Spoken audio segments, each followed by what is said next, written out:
So every now and then there's just kind of one of these days where there's just a bunch of different things to talk about. A bit of a hodgepodge, a bit of a potpourri, if you will, touching on a bunch of different topics. Sometimes it seems to happen on Thursday. It seems like Thursday is a day where we do these, kind of mix and match type of podcasts and just hit on a bunch of different things over the course of our Morning Pit. And today is going to be that day. Monday, you're recapping the weekend. Tuesday, you're catching up on anything else you've missed from the weekend. By Wednesday, there's some news or topic to discuss. Friday, obviously, we have the mailbag, and you can still get in your questions for the mailbag. But Thursdays, it's like, let's see what's out there. Let's see what we can talk about. And today, we've got some stuff to talk about schedule-wise, where Pitt stands with schedules and kind of some scheduling things around the ACC, football and basketball. A little bit of news coming out yesterday, some news coming out earlier this week about schedule stuff that sort of affects Pitt and is relevant to Pitt. So today seems like a good day to talk about it. The state of the conferences, the state of the schedules, and kind of where Pitt stands with all of that. Some big news about the basketball schedule coming out yesterday as well. So we'll dive into a bunch of different topics here. Some different things to think about and talk about here on a Thursday. It's the Morning Pit on youtube.com/Panther-Lair.com.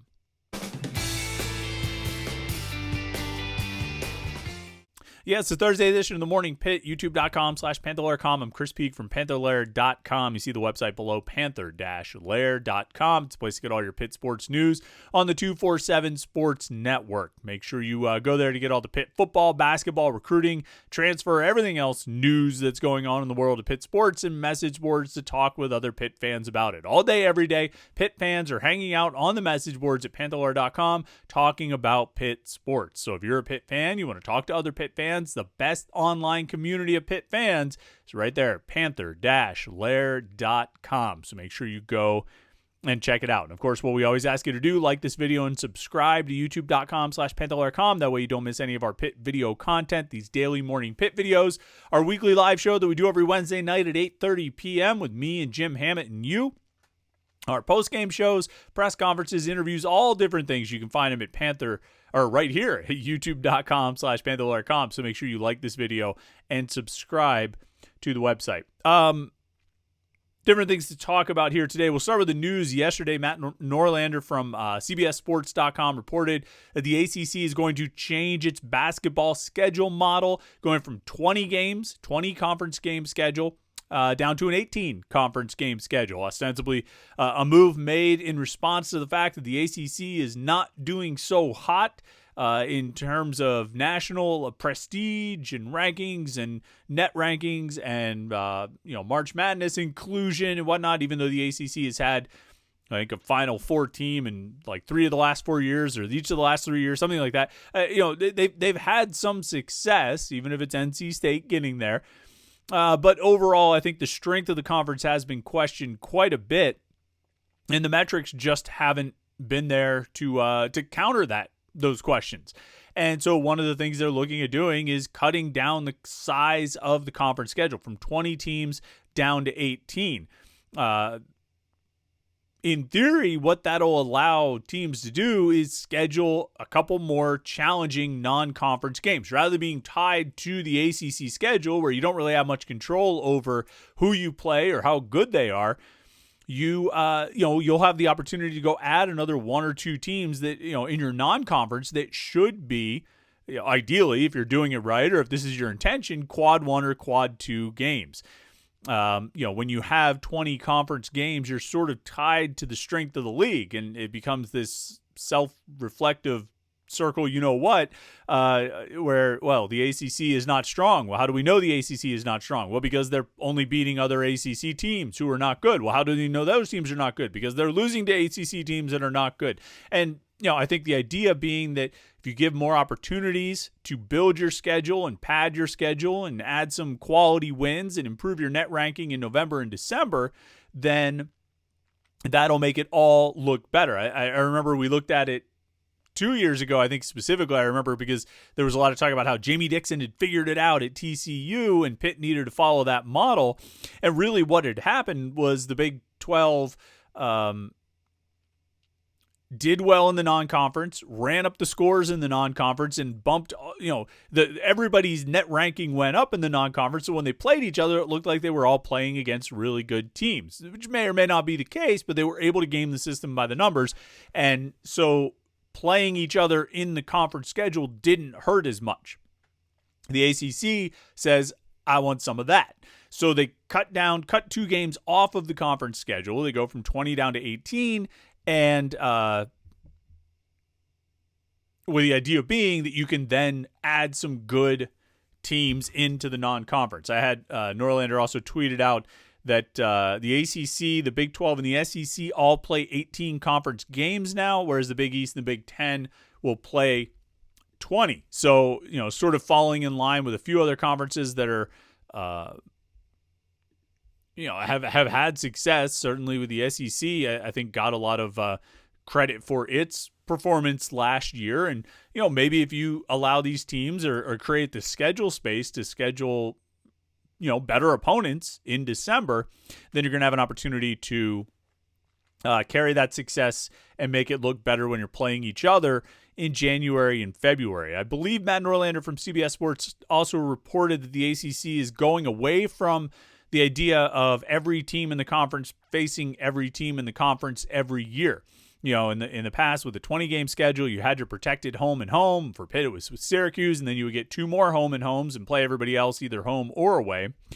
It seems like they'll probably keep multiple home and home series in the conference schedule, and you just won't face every other team in the league. It won't be all 18 teams playing each other. There'll be years where you don't face those opponents. Now, we're not going to spend too much time here bemoaning the size of conferences and how they've lost all the sort of what made them great in the past when it was not 18 teams playing each other. How you could develop, you played everybody home and home, and you could develop some rivalries and dislike and blah, blah, blah. Like, we've gone down that path many times. We just sound old. This is what the world is now. And it's all about, number one, it's all about making money, of course. But it's all about figuring out how to game the system. And that's not necessarily like cheating. It's just, here's what the system is. How can you use it best to your advantage? In the ACC, seems like it feels that cutting off 2 conference games and allowing more non-conference scheduling flexibility is one of the ways to do so. And it seems like that'll start this year, according to Norlander's report, the 2025-26 season.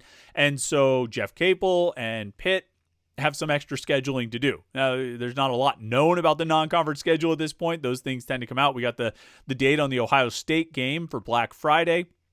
That's the return trip from last year's game at Ohio State, the game in Columbus that Zach Austin won in overtime on a buzzer beater. Ohio State will come to Pitt on November 28th for a Black Friday game. Thanksgiving's the day before. The football game against Miami at Acrisure Stadium is the day after. Should be an interesting run of games there. I wonder what the Steelers will be doing on the 29th. It could be a really interesting weekend, but that's neither here nor there. We'll see how Pitt basketball's schedule fills out.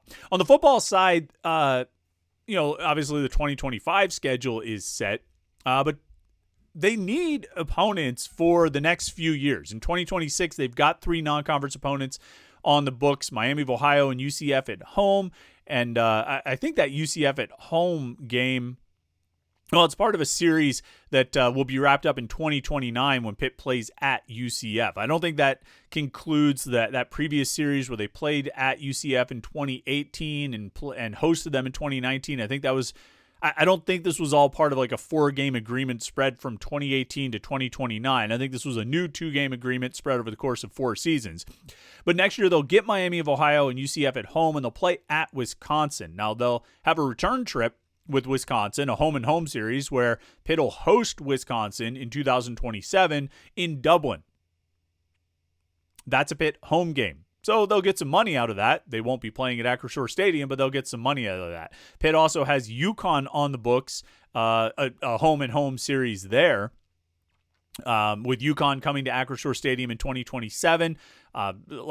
around Halloween, and then Pitt going to UConn in early November of 2028. So, when you look ahead at future schedules, they've got 3 games scheduled for next year, 3 non-conference games scheduled for next year. Miami of Ohio, UCF, and Wisconsin. They'll need to add one more game to that, and then it'll probably be an FCS opponent. That's standard and understood. The next year, 2027, they've got Wisconsin and Dublin and UConn at home. So they're going to need 2 more games there. Now, this is all assuming that the ACC sticks with an 8-game conference schedule for football, that they don't go to 9. We'll see if anything shifts with that. I wouldn't be surprised if all these leagues move more and more toward a 9-game conference schedule before it just becomes 1 big or 2 big super leagues, and they're all, every game's a conference game, basically. But in 2027, they'll need 2 more games. You would presume at least one will be an FCS game, and then the other, I would guess, since they're playing Wisconsin and Ireland, they'll probably get another, MAC G5 opponent, something like that, to go along with Wisconsin and UConn. In 2028, they go to UConn and they host Notre Dame. There again, you need an FCS opponent and probably another G5 opponent. I don't see a lot of advantage in Pitt scheduling 2 power conference teams in any given year in the non-conference. And this is an ongoing debate among Pitt fans, and it has been an ongoing debate among Pitt fans for years. There's just a question of what you really gain when you, if you play 2 Power 4 opponents in the non-conference. I think you do that if you are trying to make a real run to the playoffs. And I'm not saying that Pitt is not trying to make a real run to the playoffs, but to me, Pitt's best path or most likely path to having a shot at the playoffs is stacking wins. And yeah, sure, it'd be great if you play 2 or 3 Power 4 opponents in the non-conference and you beat them, like stack wins against good teams. Yeah, of course.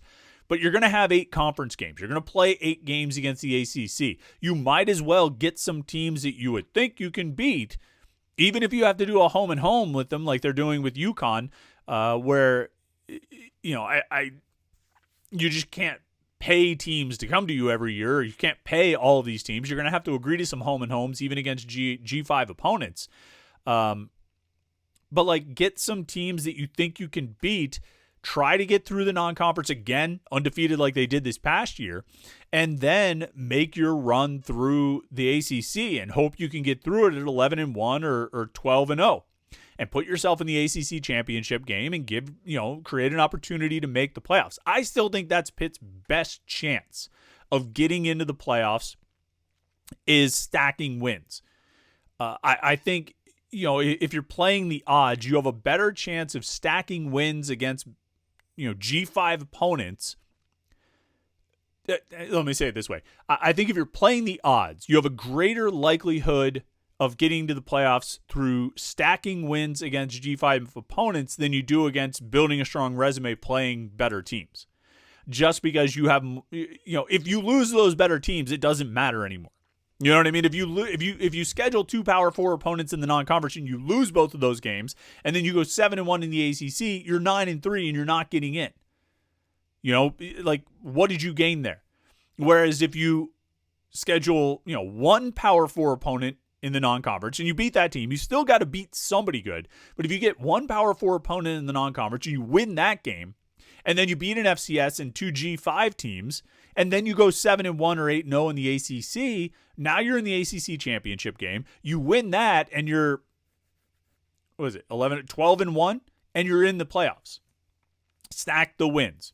So in 2030, where they've got West Virginia and Toledo on the schedule right now, add an FCS and a G5 program. 2029, that's effectively what they've got. They've got Delaware, West Virginia, UCF, and Richmond. Is that 2 FCS? Did Delaware move to FBS or did Richmond move to FBS and I didn't realize it? But that's the way you should schedule. I think that's the way you should schedule. Because if you go out and schedule a series against Iowa State or Minnesota or Arizona or someplace, that's not going to bring people to the stands, right? Because there's 2 reasons you schedule those good games, all right? There's 2 reasons. 1, to pad your resume, to build your resume for the playoffs. 2, to get people in the stadium. Now, that worked when it was like Tennessee. I was really curious to see what it would be if it was Wisconsin. If Wisconsin came here as opposed to Dublin, I was curious to see what the attendance would look like. Obviously, West Virginia is going to draw a big crowd. Obviously, Notre Dame is going to draw a big crowd. If you can get Penn State on the schedule, they'll draw a big crowd. But like Oklahoma State in 2017, nobody cared. Tennessee drew a big crowd because a lot of Tennessee fans came. I just don't think there are many outside of West Virginia, Penn State, and Notre Dame. There aren't many available. There aren't many power conference opponents who are going to get your fans to show up in droves. There's some schools like Tennessee where their fans will travel, but in terms of filling the stadium, you don't have that many options. And I don't think it's worth offsetting the value of winning games. And getting to the point where you're 4-0, 5-0, 6-0, 7-0, and you're giving yourself a chance to build that playoff record. So you look ahead, they've got a West Virginia series, a 4-game West Virginia series, 2029 through 2032. Home, away is the way it alternates. Notre Dame is on the schedule this year at home, 2028 at home, 2031 at home, and then they go to Notre Dame in 2033. They have Notre Dame at home in 2034 and Notre Dame on the road in 2036. So those, how many Notre Dame games is that? 1, 2, 3, 4, 5. 5 over the next, basically 12 seasons, counting this year. I was actually going to talk about Clemson and their Notre Dame arrangement, but you know what? I just don't want to. I'm going to write about that in the 3-2-1 column tomorrow. But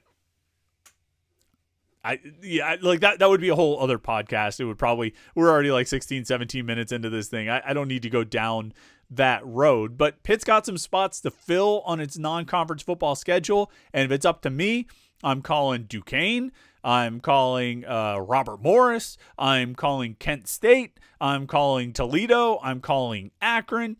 I'm calling, Buffalo. I'm calling, are there any SUNY teams that have football teams? Like SUNY schools that have football teams. I'm calling them all and getting them at Acrisure Stadium because I'm stacking wins and then trying to make a run through the ACC.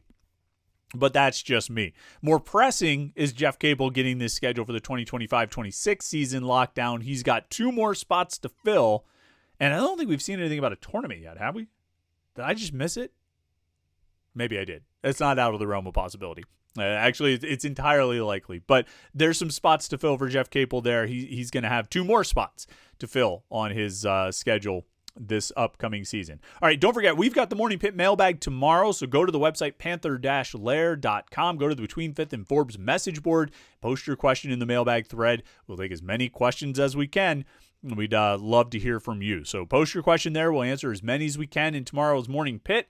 And those mailbags are always fun to do. I look forward to it. All right. Thanks so much for tuning in today. Hope you've had a great week so far. Enjoy your Thursday. We'll catch up with you tomorrow for the Morning Pitt mailbag right here on youtube.com/Panther-Lair.com.